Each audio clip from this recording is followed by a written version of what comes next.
welcome back to Two Film Maniacs. I'm Vin. This is Rick. And today we're talking about pretty big news. Patty Jenkins, the director of Monster and Wonder Woman, has just jumped over to Disney, and she has agreed to make the new Star Wars film. So, Rick, tell us a little bit more about the film and what's going on. Okay, Rogue Squadron. Star Wars previously had this title from a video game. Now, I am not a gamer. I haven't played the game.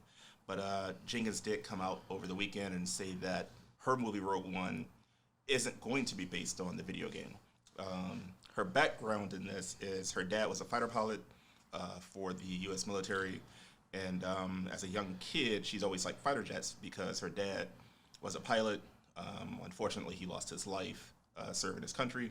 So she's always wanted to do and was always looking for the script based around Top Gun or something like that, or whatever, dealing with fighter pilots, because that's her passion. And that was a very strange link. They said they sort of sold it as, a little snippet of what is to come. And it had nothing to do with Star Wars. It had more to do with what you just explained. Her background, her father's death as a pilot serving this country. And I thought it was a little strange that it really didn't. I think they had a Star Wars problem. I think there was a Star Wars fighter in the background when she I watched it. We should play it, but no one can see it. So just to explain it a little bit, she sort of like rollerblades up to the back of her car and she takes off her shoes like Mr. Rogers used to do and be like, welcome to welcome to the neighborhood. And then she explains her situation exactly how you did. And it had nothing to do with Star Wars. It had nothing to do with, from my understanding, there will be no Force and there'll be no Jedis whatsoever in Correct. The storyline, which is Star Wars. Yeah. So once again, we're going back to taking storylines and completely just morphing them for the purpose of satisfying a specific genre. Okay, so let's look at Patty Jenkins' filmography background. And, there is none. There's all right, two. So she has Velocity Rules, which is a short film, wasn't science fiction. She has Monster, which started Monster. That was her first film. Yeah, it's an absolute great movie. Yes. Great, but zero to do with science fiction. None. She directed Wonder Woman. She didn't write it. She didn't produce it. I think did she write it? No. She wrote the new Wonder Woman. Okay. Which everybody says now it comes out in a couple weeks here. It's coming on Christmas Day.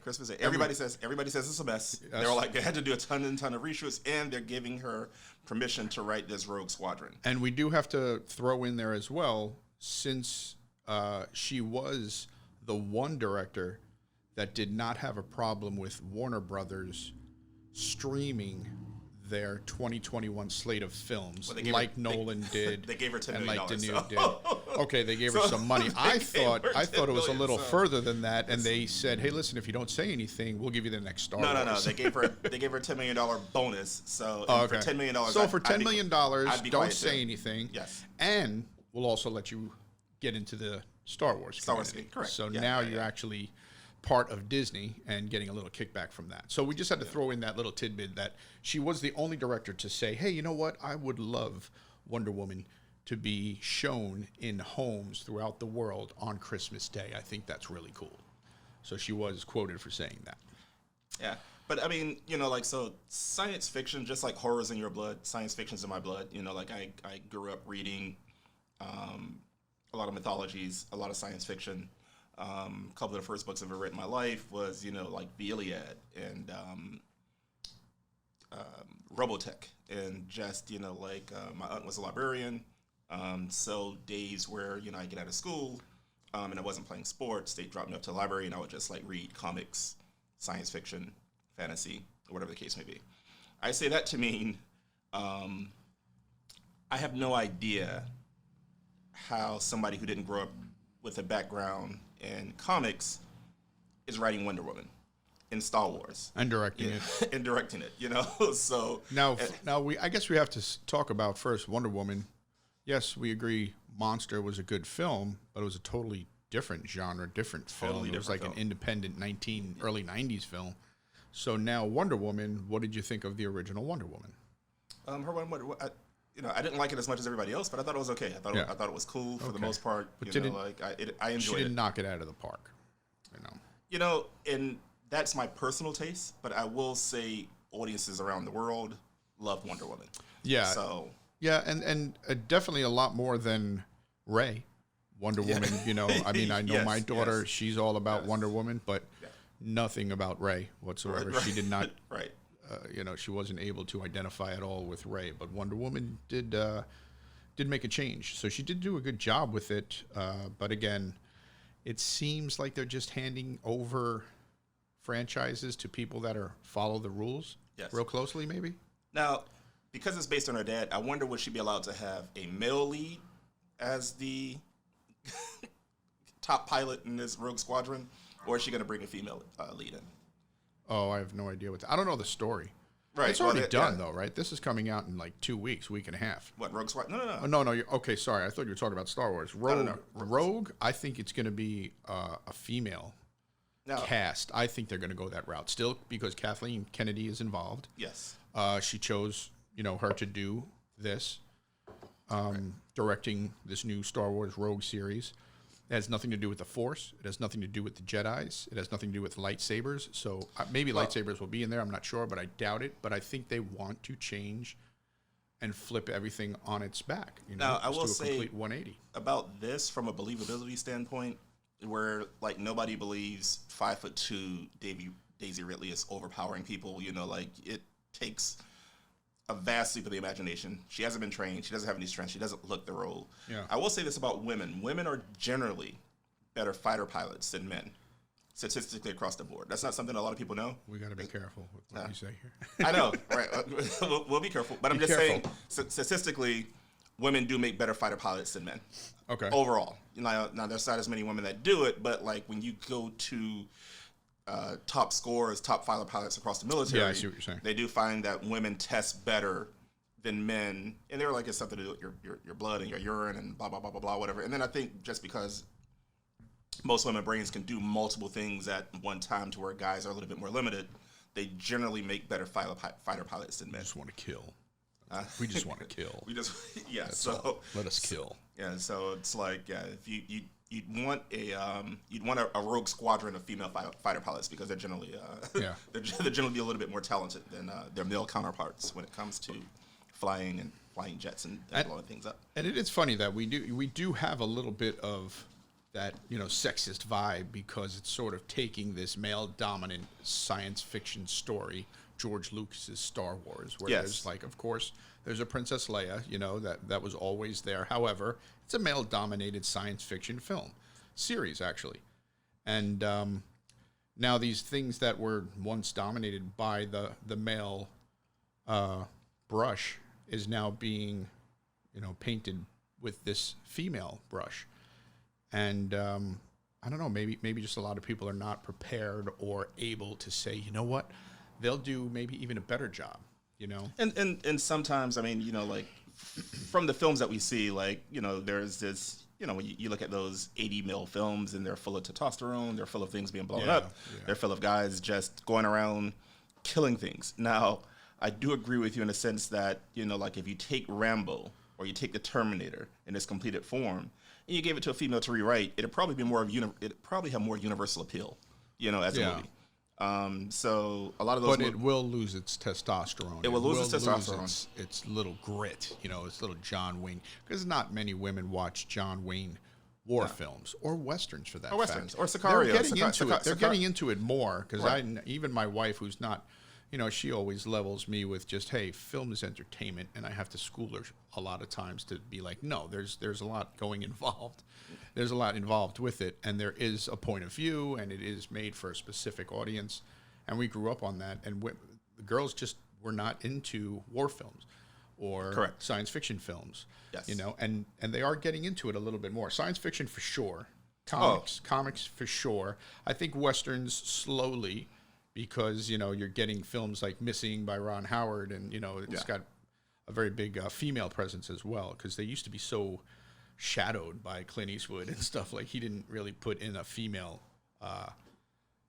protagonist. But I do think maybe some of these films, to where, like, to me, the absolute great films or some of the best films recently. You take a movie like Sicario. I thought Sicario was fantastic. Yeah, we touched on that before. Right. But when you look at Sicario and you look at its box office, it's only appealing to men. You know, so as great as I think Sicario is, half the population will see no reason to actually go out and see a Sicario. No. So and they would like it probably if they saw it, because I don't know. I don't think it's so testosterone driven because of the Emily Blunt character. You know, she's sort of playing this, you know, brutish male type of I don't know if she's CIA or FBI. I don't know. She's what kind FBI. of FBI agent. But I think it goes back to what you were saying, to where like it was like the CIA smacking the FBI down toward the FBI. Yeah, and when you watch that film, you're like, oh my God, you know, she was used.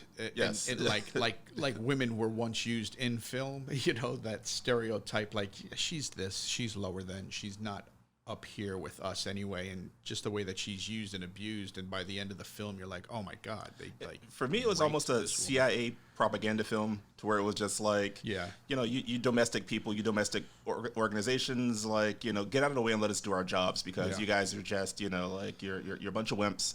And if you let us, you know, like, you know, we need to kill the killers. You know, like you need killers to handle the killers, and all of you lawyers and your bureaucrats and you. And she was so concerned with, oh no, we shouldn't be doing this, and what exactly are you doing, and who exactly is this over here? And it was like, good God, woman, just sit down and let us do what we need to do.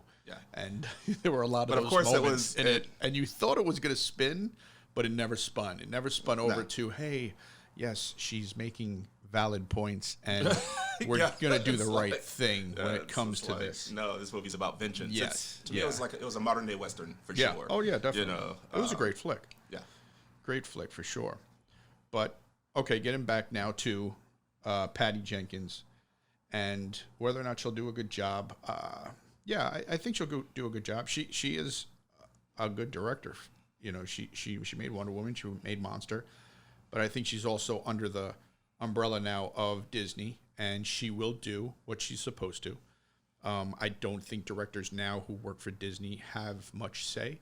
Maybe a Jon Favreau is able to get away with some of the things he wants to because he's proven himself, and they're like, sort of, let him go, let him do his things. He's been fighting since Elf, you know, since first doing Elf. He's been fighting and getting his way as much as he could, and he's always been right. That's the spooky thing. If they go along with him, he's always been right. But I don't think a lot of the other directors have that clout. You know, using as an example from who directed Black Panther? He did Fruitvale Station. Ryan Coogler? Yeah.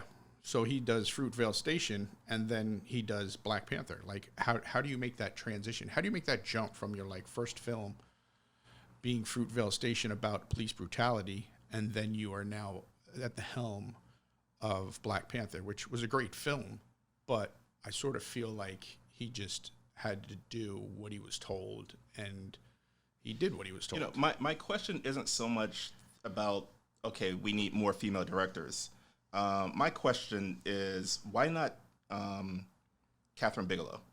Yeah, but do you think? Oh, okay, then do you think it's a political move because it's Patty Jenkins? I think it's a person who's going to play the game. Yeah, play the game. Just like I'm saying, like what's his name did with Black Panther. Like he was like a pawn in a sense. He was saying, hey, listen, let's get this hot new director, and he is the hot new director, but they didn't even let him grow. And going right into Disney, going from this small independent film right to Disney, it's like you're going to get even when you think of black directors who can handle action, you think of F. Gary Gray. Yeah. You think of Antoine Fuqua. Yeah. These guys are right, but these guys have shown a propensity to be able to handle action in billion-dollar films with stars or whatever. It's like, why not go grab one of those guys who are apt to the genre already, but instead of taking a guy who's never even done it before and you just throwing him in there, because genres do matter. Like, but I think that's the thing. I think they're choosing people that fit the agenda, fit the role of, hey, listen, people will be happy because we chose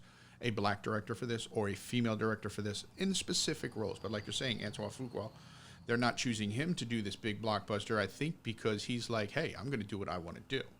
my way. Right. And he's got his pull. And if Gary Gray would be amazing in an action movie or Star Wars movie, he'd be fantastic. But again, he'll do his he's going to do his thing. Yeah. And I think these directors, and maybe they got to pay the piper. Maybe that's part of the whole game. And you know, Jenkins will do that. You know, she'll get in line. She won't battle the final cut or whatever, and whatever they're wanting to be done will get done.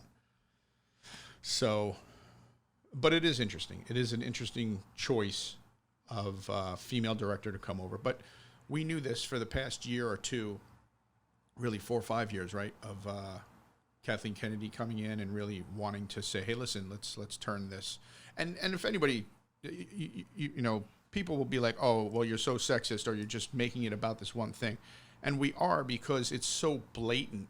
It's like, you know, we see it. If it's less transparent, we don't see it. We don't talk about it. But we're talking about it because Kathleen Kennedy specifically stepped in and said, listen, I want to make it more female-driven leads behind the camera, in front of the camera. She's not, but again, you know, like one of my favorite movies of all time, Point Break, that's Catherine Bigelow. That's Bigelow. Yeah. That's The Hurt Locker is Bigelow. Yeah. Zero Dark 30 is Bigelow. Yes. You know, like, I mean, she has and you don't even know it. You know, like, oh, this is coming from a female slant or a female director or whatever, because she's just a great director. Yeah. It's like, and why are you once married to James Cameron? She was a better director at it than he was. I think that's why he was like, listen, you're out. I can't take this. I'm the biggest director. And she's like, I don't think so. No, she is a better director, I think, than James Cameron. I think James Cameron makes good films, but they are all like ripped off of something else, like entirely, which, you know, especially Avatar. Like Avatar, just the whole idea of Dances with Wolves and Pocahontas, you know, I think my son, who's 9, was watching Avatar. He's like, this is so similar to Pocahontas, isn't it? You know, my wife's like, this is like Dances with Wolves, don't you think? And I'm just like, just enjoy the 3D droplets. I'm fucking up my whole experience. Because James Cameron, I mean, he's one of my idols. I mean, come on, Terminator and Aliens, just that alone. Titanic, I can do without Titanic. It's not a big deal. But it was a great film. And Avatar blew me out of the water with the whole 3D effects and shit like that. That movie was epic. No, and that's where I kind of felt myself as a filmmaker, because like I watched Avatar like 3 times in the theater. Yeah. Trying to get it, trying to like it, trying to see what everybody else saw. Well, did you see it in 3D and IMAX? I saw it in 3D and IMAX. Okay, so that was an experience, right? I mean, technically, that was pretty. That moved me, because it was like, holy shit, raindrops, and you saw the droplets of rain. So, I was like fascinated by that. So the first time I saw it, I thought it sucked. Technically, too? You were just like, Technically, I thought it was cool, you know, but the story... Because there was no 3D movie like that. Right, that's not experience. Well... Like 3D Jaws, 3D Jaws, Friday yeah. 13th, You know, that was garbage. It was the bringing back of the 3D, done right, done properly. You know, so visually, I thought it was cool. Almost there, where you're immersed in the world, like you're there. So there was only a couple scenes to where I was like, "Wow, this is pretty awesome." But for the most part, I thought it was subpar. Okay, but what about Terminator, and what about Terminator? I thought was amazing. Terminator 2 and Aliens, T2. Right? Now, I mean, me personally, I'm a bigger fan of the first Terminator than the second one. I know, me too. I'm rare in that, although I thought the second one with Robert Patrick wasn't, you know, freaking amazing movie. But again, it didn't have the originality of Terminator. Terminator 1 was just like, there was nothing like that movie. Right, and it was more, in that environment, it was more, in its purest form, man versus machine. I thought. It was like, you know, you have this robot, and you didn't have a ton of technology or help to slow you down against it. It was just this relentless monster. That you could... Terminator 2, it was almost like machine versus machine, which it was, because, you know, like even the humans could use different technology and different weapons to help fight against, you know, Robert Patrick's character, T2. To where and it was slicker. T2 was slicker. T2 was a lot slicker. He had the and it holds up today. Now, and it holds up today. Still holds up today. Yeah, you look 30 years later. That movie came out 90, 91, 92. Yeah, you know, it's 30 years later, and it's still awesome. Just looking at it visually, but I just thought, and the first one's still awesome too, because the first one didn't rely on effects. It was just this brute. The first one was like watching like a 70s cop film for me. Like it had the vibe of like a French Connection. You know, it was just dirty. It was dark. It was a much better version of what was that with James Wood? Manic Cop. Maniac Cop? No, Maniac that wasn't James Wood. That was just called Cop. I remember that movie, James Wood. Okay, James okay. Woods, yeah. And there was one that Maniac Cop or Maniac Cop was like a horror. Right. Yeah. But then there was James Wood was just Cop. Right, And, right. And again, it had that like 70s vibe, 70s, Serpico and all those time periods. And it was 84, but LA was like dark and dirty, and they just showed it for how it was. And it was original. It wasn't this cookie cutting shit that was coming out for the summer blockbusters. They weren't original. You had a few. Yes. And then everything was just, okay, let's redo this, and let's redo this. And I do know, because I am told, hey, listen, this movie's a remake. This movie's a remake. Of course, all the 20s and 30s. But it seemed more distant, I guess, maybe like in 83 or 82, making Scarface. No one thought of the 1930s Scarface. Correct, even though right. Oliver Stone was like, I ripped off, I watched that movie. Yes. I loved it. Yeah. And instead of Chicago, I made it Miami with drugs. And I don't know, they were able to hide it well enough for us to be like, no, that's an original film. Yeah, now they're like, there's nothing original. Even these kids today, they're like, oh, wait, that was just made 3 years ago. Or that was made 5 years ago. That's it. Yeah, We just know everything. It might be That's that a thing huge to where they're problem. just like, what do they say? Good artists borrow, great artists Great steal. artists steal. Yeah. So Yeah, and when you start coming across those films that, Kubrick and Coppola and Spielberg and Lucas steal from, when you see the exact images, from Raiders of the Lost Ark Yes, chopping yes. the bridge down, you're like, wait a minute, that's Sean Connery was in that scene. in some of these Years movies, and like years if you ago. really have an eye for it, and I do, there's so many films I'll watch. And I'll be like, wait a minute, he took that scene directly from this movie, or he took that scene directly from Even dialogue, dialogue. You could do that with Tarantino, but he does it so well, and he does it with such obsolete foreign films. Yes. But once you come across it, you're like, man, what the? Are you kidding me? Even George Lucas, most of the stuff is ripped off. He has in Star Wars. in Revenge of the Sith, Emperor Palpatine is just basically repeating dictators. He's talking like George Bush in one scene. He's talking like Napoleon in another scene. Yeah. Everybody think these original that's quotes are from him, and they're just completely ripped off from somewhere else. If you're not with us, you're against us, and all that other stuff. Yeah, I remember that. Yeah, and then the one where he's like, "I am the Senate," that's. But I think they just understood the craft so well, and they're able to be like, oh, you know what? That's a great idea. Like we do it today. Yeah. We're just like, here's the standard genre. This is how they do it. This is why it works and what works in this. And everybody repeats it, not knowingly. They just automatically do 5 kids go in the woods. My first fucking film was like that. It's like 5 kids go in the woods. But then you just mix it up a little bit, and it's not just the background of Jason killing everybody. It's about, your friendship with these people and what it really means. And you just get a little deeper or go to the next step. And that's what I think is lost today, because everybody's just trying to break through that glass ceiling and be like, oh, listen, I'm here, I've arrived. But they're like, well, we want exactly this. And that's what I think we were talking about with Netflix, saying, do it like this, and you can be part of us. Even putting these guidelines of having to shoot with the Arri Mini LF, with the Alexa, you have to shoot with this camera in order for us to put your stuff on. Yeah. You have to use this type of lighting scheme, maybe. You have to use mostly daylight or mostly this. You know what I noticed in Netflix, which I think is going to come back, is smoking. There was no smoking in films for decades now on TV. No smoking. Netflix, everybody's smoking.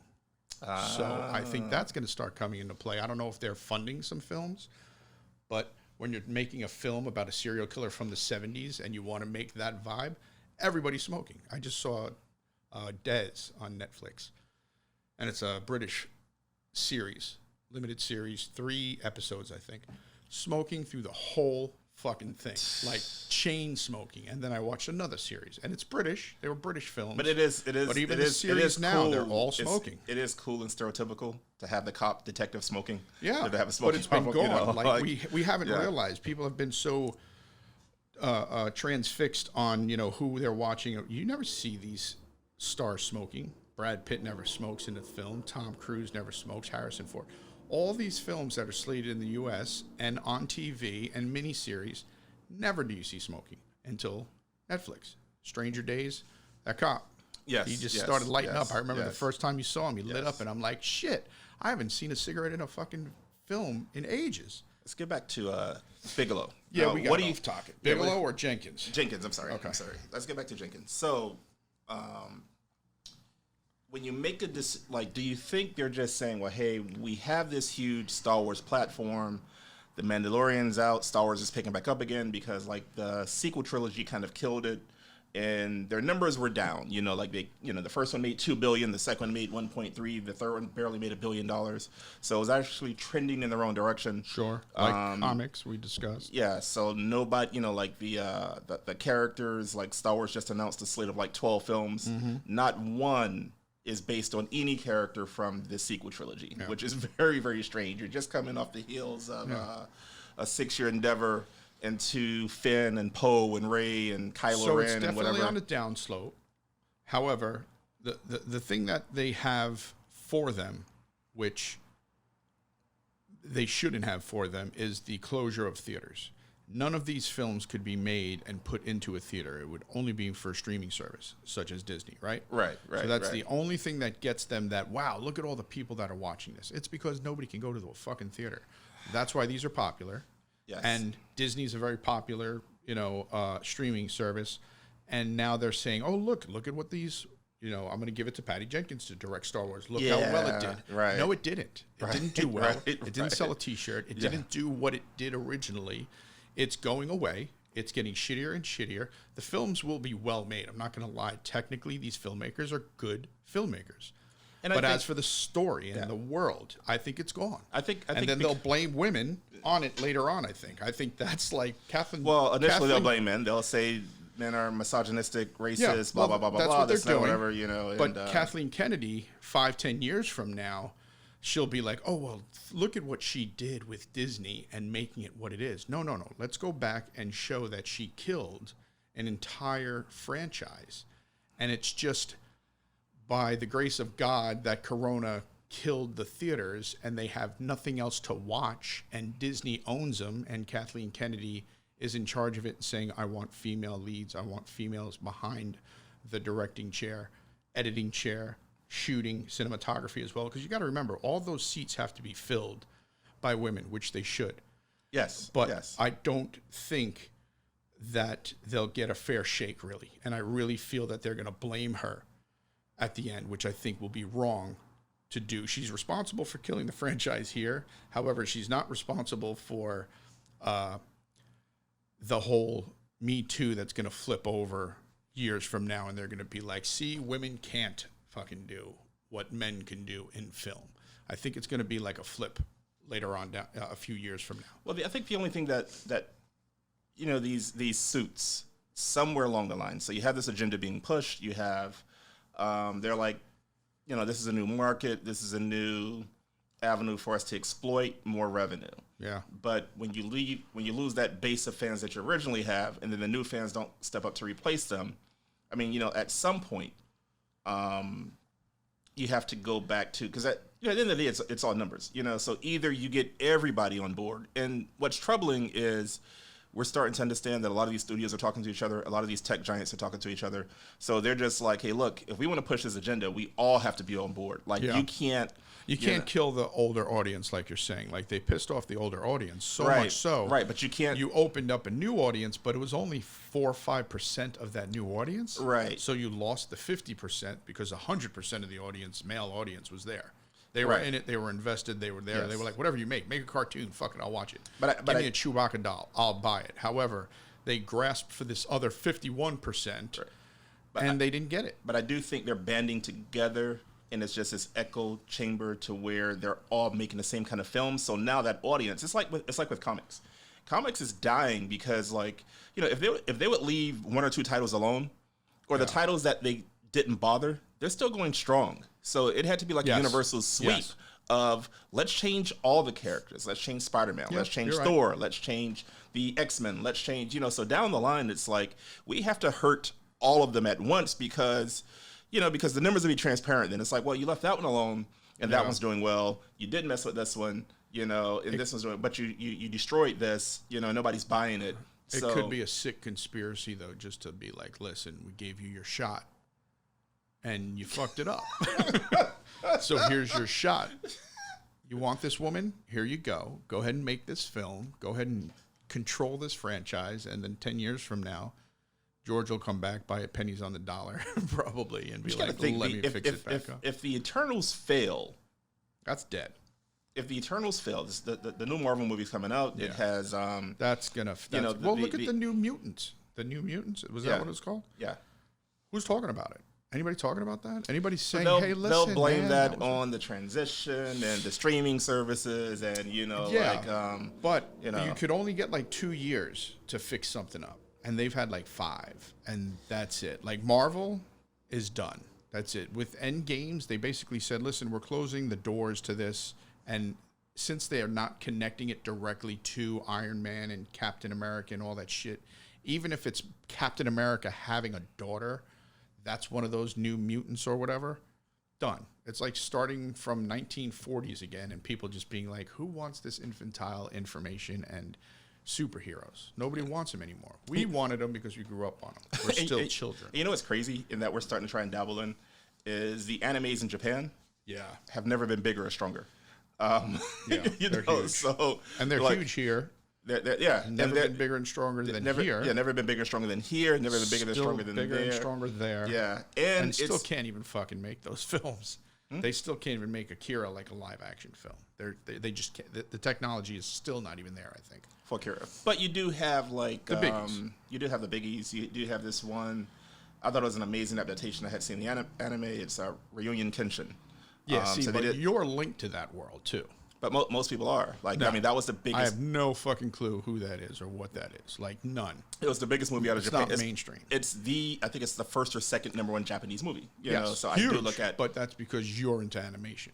It's like, hey, listen, I got to look for a mattress, and I see mattress signs all over the place. But when I'm not looking for a mattress, I don't see those fucking signs. But you're in that world. But no, I know that world. But no, I do look. I'll look at the biggest movie in Europe. I'll look at the biggest movie in Japan, the biggest movie in China, and sometimes I'll look at their top 5 grossing films of the last 10, 15 years. Yeah. Just because I want to see culturally, what are they doing that maybe we're not? Is it the same? You know, like how different is it? You know, what agendas are being pushed there? You know, because I just think all the, everybody has to understand. We follow suit. It's not like America is very original at anything when it comes to film. But where they aren't at all big on diversity like we are.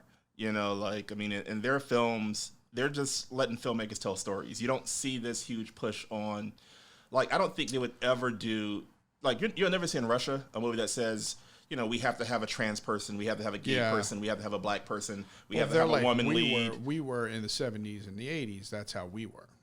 Yeah. And they didn't even make fucking movies, Right. Like, they were like, no, are you making a movie to show this? No. Propaganda purposes is only what we're doing. So we did that 50 years ago, we were doing that. 40 years ago, we stopped, and then we slowly said, hey, diversify.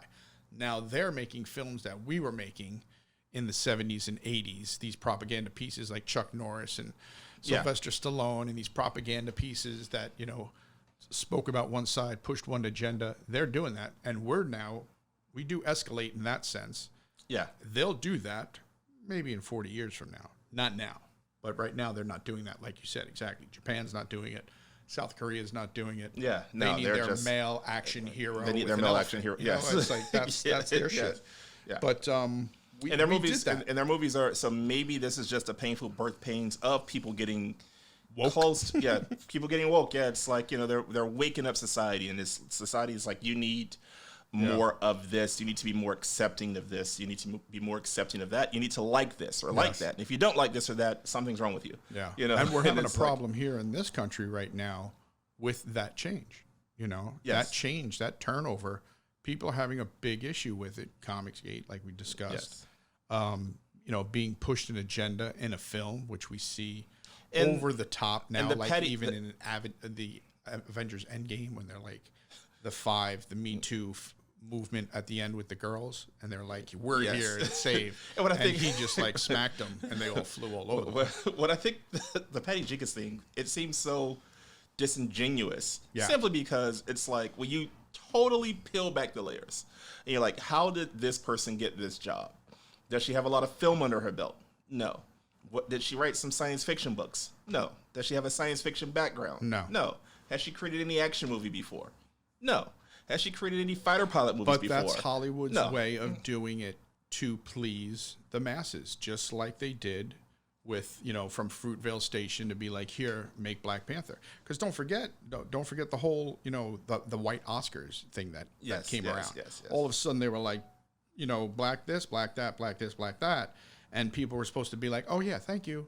Now it's even. And it's like, no, it wasn't. You were just fucking throwing a bone. And even the Oscars so white thing, like my first thought always, and this is as a black male, as a black director, I'm really just a director, but like if we're gonna put any sort of title onto me, my first idea would be make better films, like make your voice, like when you're, Sidney Poitier was doing this 70 or 80 years ago, like well before it was, like he got, and he was an in entire podcast too to touch upon that, because he's in a world to where he was just better. It's like Denzel a lot of times is just like he's just the best actor. Yeah, Will Smith was, for years, Will Smith had a 4 or 5 year span to where he was the only movie star. He was the only guy that you could put in your film. Well, he was the only one who did like $100 million every single film. Yeah, every single time. Yeah, so he was the biggest movie star, yet he didn't get that actual kudos. It was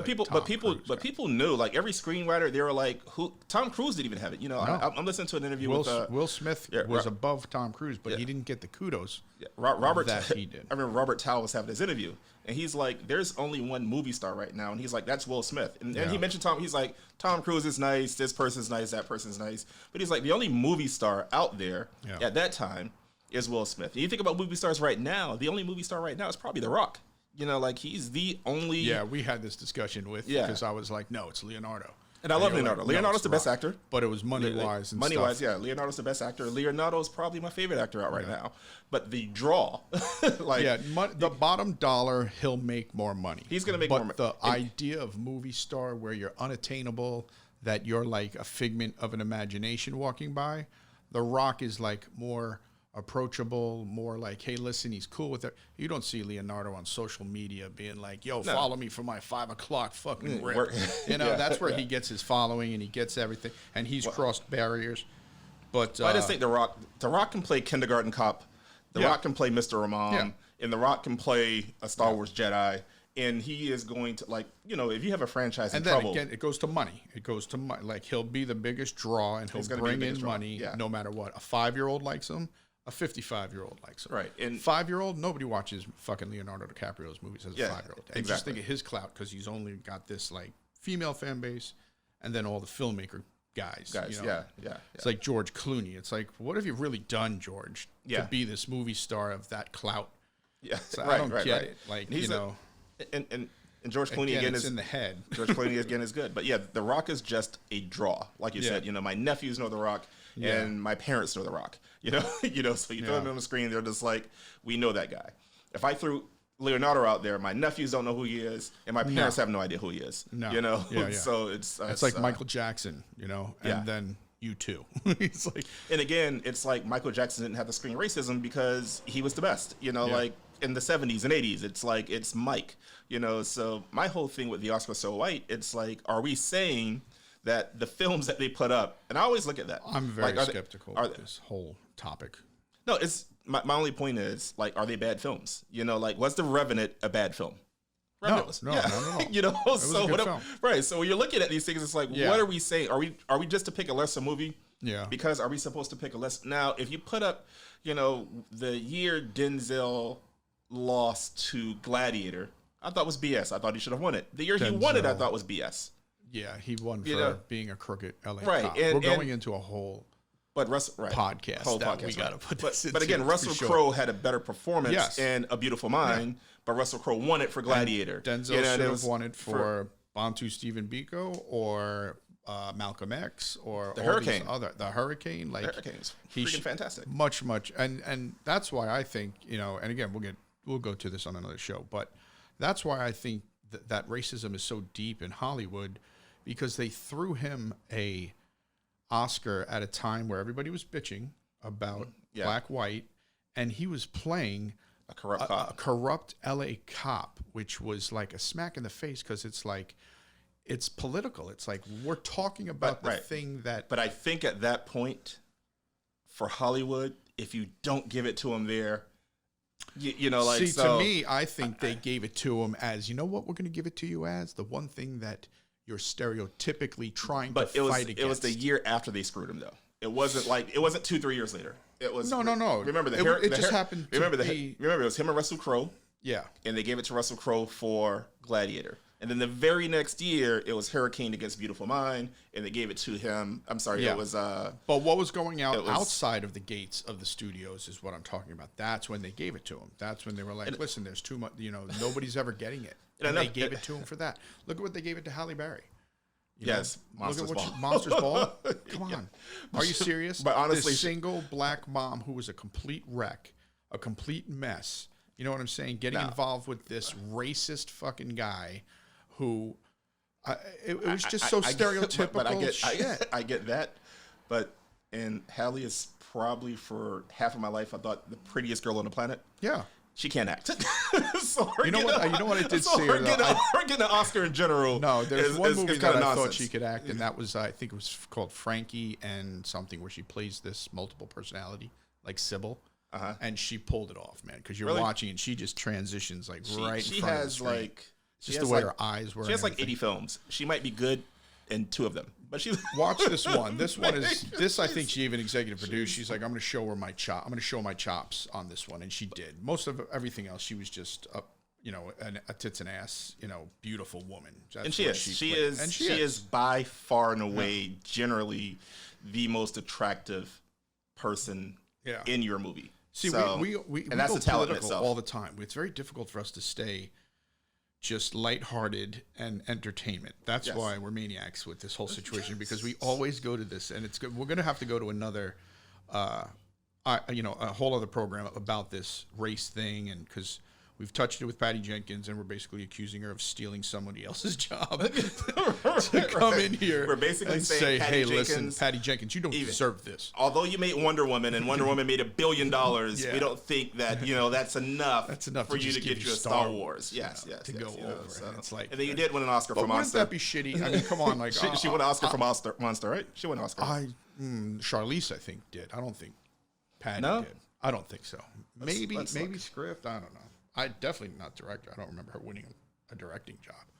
Look it up. I doubt it. Let's see. But I don't know. I lost my train of thought there because we always go to that crazy side, to that maniac side of things. But I really do think, getting back to Patty Jenkins, we're saying like, hey, listen, she hasn't done enough to do this, and we feel she's just being tossed this bone to please a bunch of people. But she'll definitely make a career, I mean, we've watched filmmakers' careers over the years, and those that don't play the game and those that do what they want to do. And it's a whole nother level of filmmaking, because like as a filmmaker myself, a lot of the accolades and stuff like that or whatever, like I don't really care anything about. I just want to be able to make my next film. Okay, that's where I was, because I was going to ask you this. So, okay, I'm Italian, black.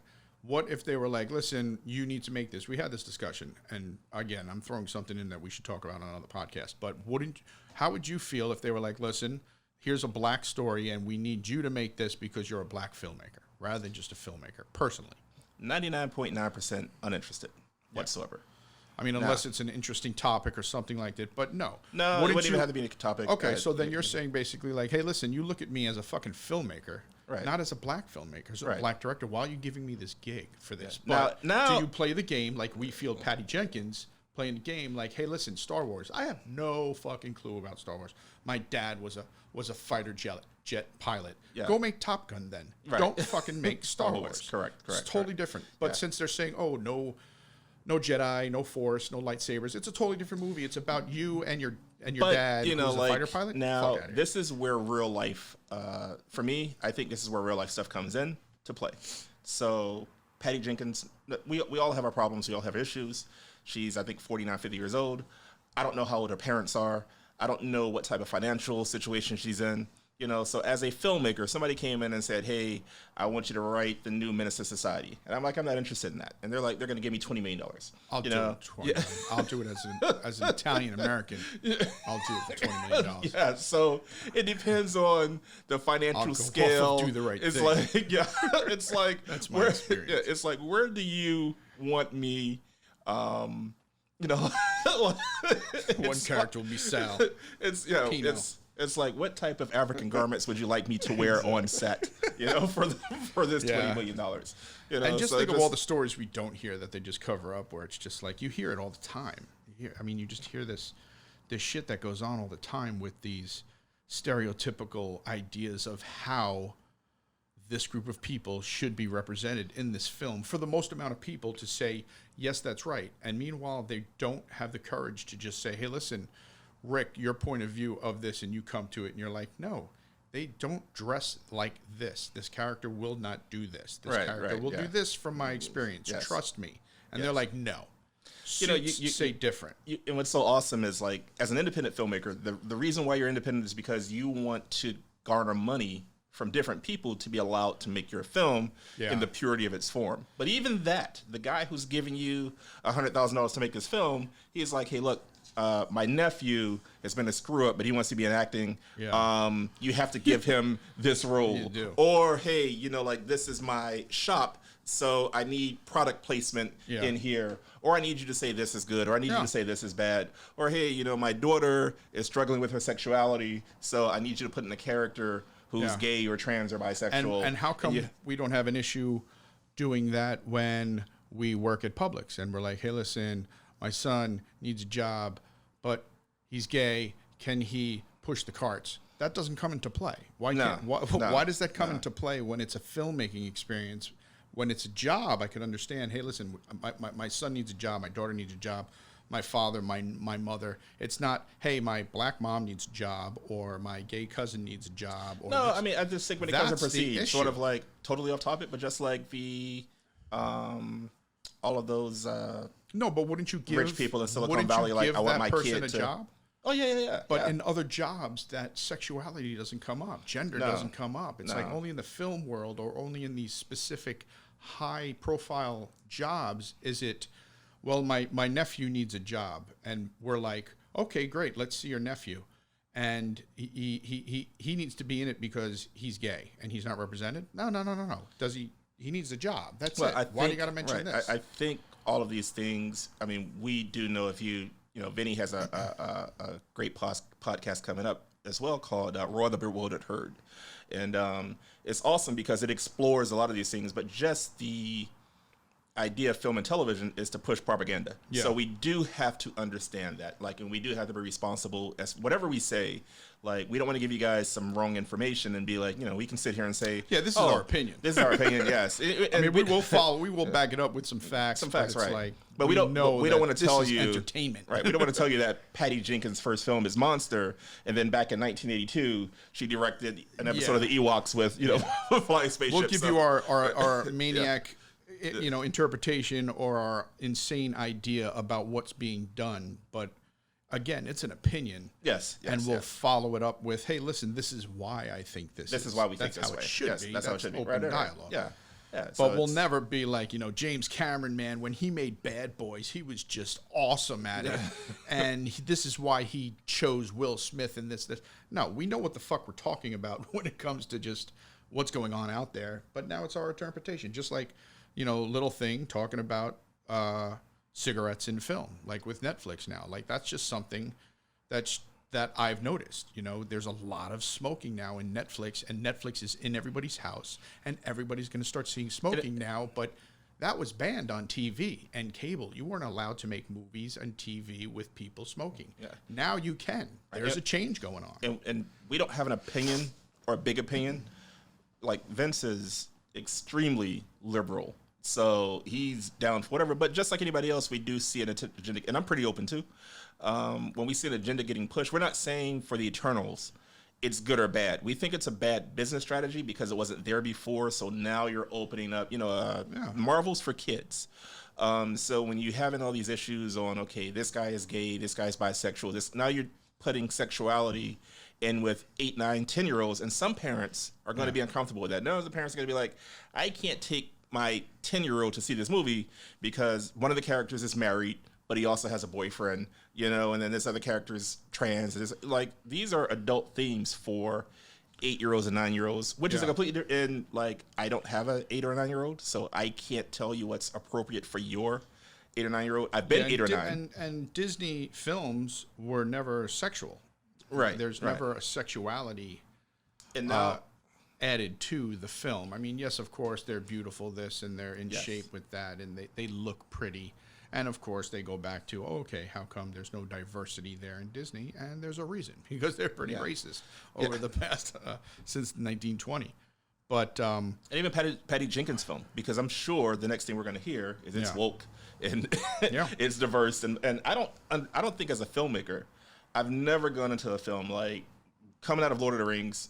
I never was like, man, it would have been so much better if there were 5 black guys or 3 black women. Like I just enjoyed the movie. Exactly what we're talking about, pushed agendas and stuff.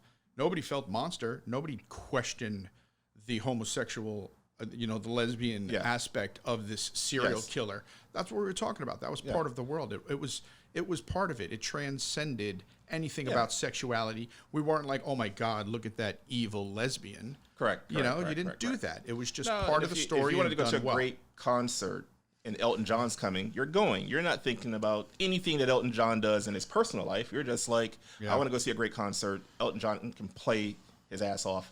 I want to go see Elton John. And pretty soon it's going to get crazy even further than this, and they'll be like, well, Patty Jenkins is making Star Wars. What's her sexual preference? Why does that matter? Why does that matter? Why should that come into play? Yes. Why should her gender come into play? Right. And it does. It does play a role. We see it. But now it's getting to territory where, hey, listen, I'm pretty open, and I'll be accepting and say, hey, listen, let's see what you got. But a lot of people, their threshold are 15 steps below me saying, hey, listen, what are you talking about? You're having a woman do Star Wars, like we're saying right now. We're like, hey, listen, she just doesn't have the chops. Oh well, I'm a technical filmmaker. I can do anything. You did the same thing with Ryan Johnson. When I told Vince that Ryan Johnson was directed, Rian Johnson. When I told Vince that Rian Johnson was, I lost my mind. I was like, he's directing The Last Jedi, and he was like, the guy from Brick.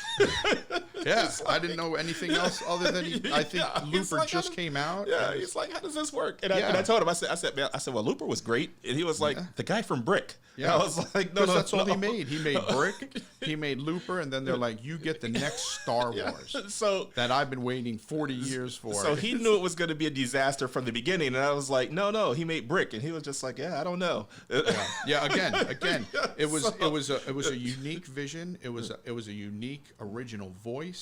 He has it. His other films are awesome, but he did not have the chops to take that on. I know my limitations. I would never take on a Terminator. Right. I love it. I think it's amazing, but there's no way. That's not my sensibility. I can't envision it. I can't see that in green screen because it's such a green screen world. It's like John Favreau. He had that vision, man. He came from, he was just in, and he wrote Swingers.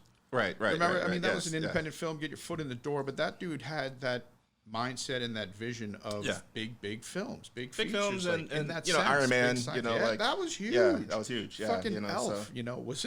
But there are guys who had it, and I think for a franchise like Star Wars, first and foremost, you need to be a world builder. And kind of the one thing I pride myself on is like I'll sit and play in a universe for years, for 7 or 8 years. I'll write. I have this Warriors at the Gates title, and I write the characters and the world and the background.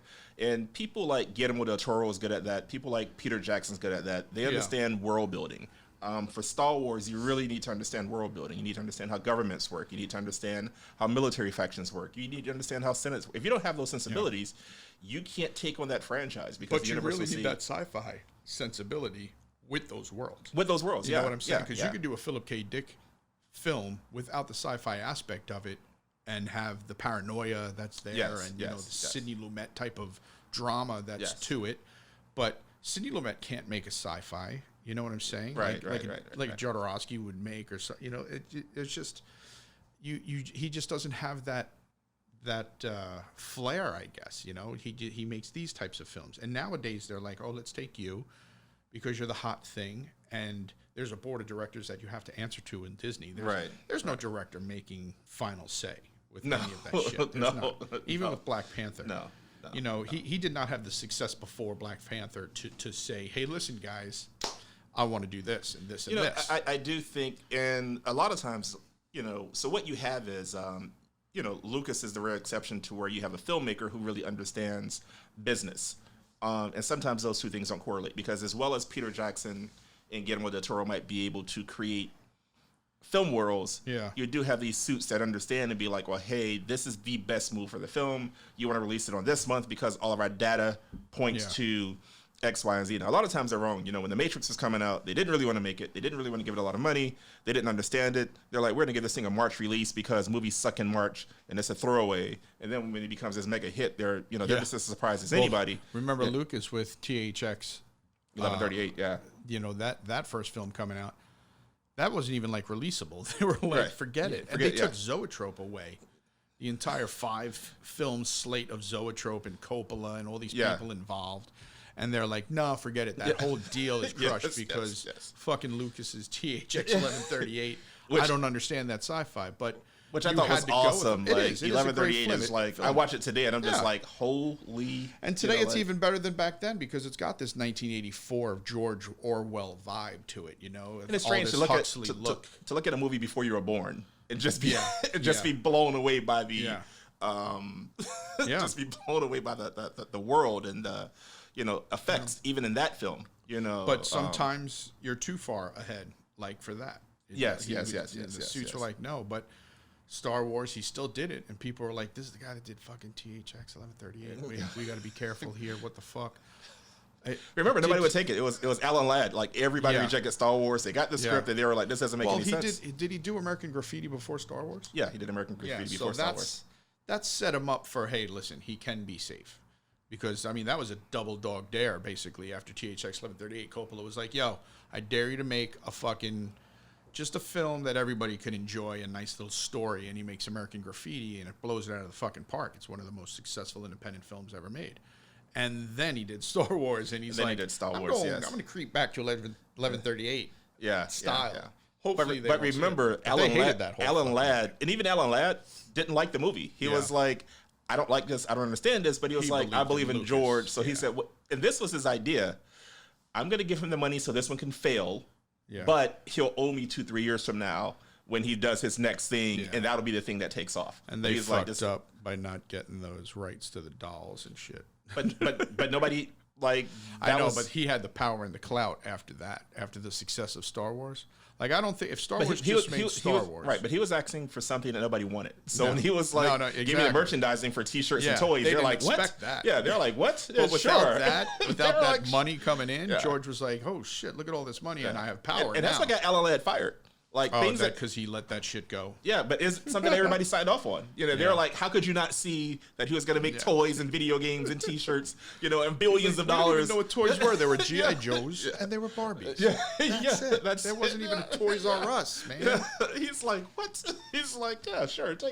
Take something that's not profitable. And then it was the guy saying, take my full salary for this. Don't pay me at all for this film. And then my own money. And then doing it my own money. Because remember, for the longest time, he didn't even own Star Wars. He only owned Empire Strikes Back and Return of the Jedi. Yeah. And the rights to Star Wars, but the studio owned the actual film. Yep. I still think 20th Century Fox owns Star Wars. Like, I don't think they've ever given it back to him. I don't know. 20th Century Fox is still bought by Disney, so still first bought by they Disney. bought George Lucasfilms, right. And they bought 20th Century Fox or whatever came in. But I think, it was separate for years. He did not get a penny off of the first one. He only made money off of Empire Strikes Back and Return of the Jedi. Toys, yes, and yes, which I'm pretty sure you told me to have all the films. So maybe they're doing the same thing that they did with Black Panther director Coolidge with Jenkins. Thrown her in there. Yeah, and she really doesn't fit the bill. Same thing with Rain Johnson. I think it's going to go Rain Johnson. I don't think it's going to go Black Panther. Black Panther was a success.